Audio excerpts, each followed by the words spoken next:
Hello everyone and welcome to Vlinko's channel.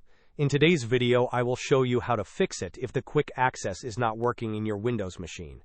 And now let's get started.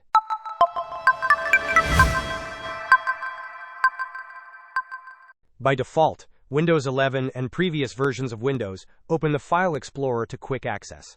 You can set a folder to show up in quick access for easy finding. When you open File Explorer, either by right-clicking or by pressing the Windows key and the letter E on your keyboard, it will by default open to quick access, which lists the folders you have added. To add an additional folder, you can right-click on it and then select Pin to quick access. However, sometimes this option does not work. Here are a couple of steps you can try to resolve this issue. The first step involves using the folder options. Open File Explorer by right-clicking on the Start button and selecting File Explorer.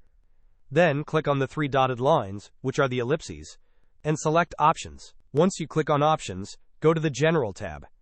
Under the General tab, click on Clear. After that, choose the option that says Restore Defaults. Click on Apply, and then click on OK. After performing these actions, try pinning an item to the Quick Access toolbar again and see if it is working. If it is working correctly, you do not need to proceed to the next step.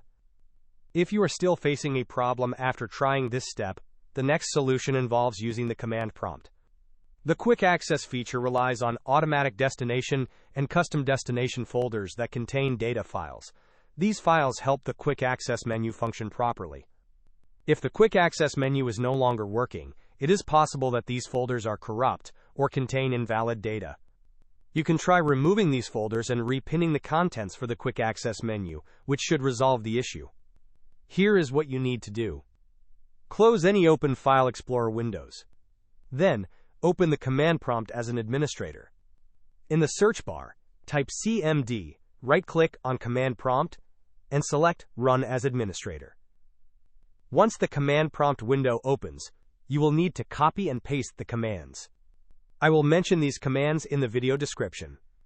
Right-click or press Ctrl and the letter V together to paste the first command, and then press Enter. After that, copy the second command, right-click or press Ctrl and the letter V together to paste it, and then press Enter. These commands will delete any incorrect entries present for quick access. Once these commands have been executed, you need to restart your computer. After restarting, try pinning a folder to quick access again. This should ideally fix the problem. Hope this was helpful. Don't forget to like and subscribe if you enjoyed. As always, thanks for watching and I will see you in the next video.